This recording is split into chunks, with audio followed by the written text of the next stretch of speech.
ഇനി ജനുവരി 13.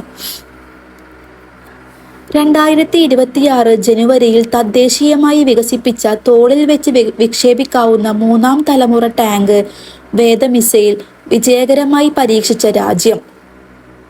ഉത്തരം ഇന്ത്യ. ഇന്ത്യയിൽ ആദ്യമായി സംസ്ഥാന ബാക്ടീരിയയെ ഔദ്യോഗികമായി പ്രഖ്യാപിക്കാൻ ഒരുങ്ങുന്ന സംസ്ഥാനമേത്? ഉത്തരം കേരളം. ഇലോൺ മസ്കിന്റെ ഉടമസ്ഥതയിലുള്ള നിർമ്മിത ബുദ്ധി ചാറ്റ്ബോട്ടായ ഗ്രോക്കിനെ നിരോധിച്ച ആദ്യ രാജ്യങ്ങൾ?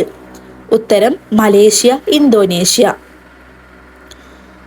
സപ്ലൈകോയുടെ കേരളത്തിലെ ആദ്യത്തെ സിഗ്നേച്ചർ മാർട്ട് നിലവിൽ വന്നത് എവിടെ? ഉത്തരം തലശ്ശേരി, കണ്ണൂർ. കേരളത്തിന് പുറത്ത് ജോലി ചെയ്യുന്ന പ്രൊഫഷണലുകളെ തിരികെ കൊണ്ടുവരാൻ കേരള സ്റ്റാർട്ടപ്പ് മിഷൻ ആരംഭിച്ച ക്യാമ്പയിൻ ഏതാണ്? ഉത്തരം തിരികെ. ഇന്ത്യൻ ഒളിമ്പിക് അസോസിയേഷൻ പുനരുജ്ജീവിപ്പിച്ച നാഷണൽ ഒളിമ്പിക് അക്കാദമിയുടെ ഡയറക്ടറായി നിയമിതനായത് ആര്? ഉത്തരം ഗഗൻ നാരംഗ്.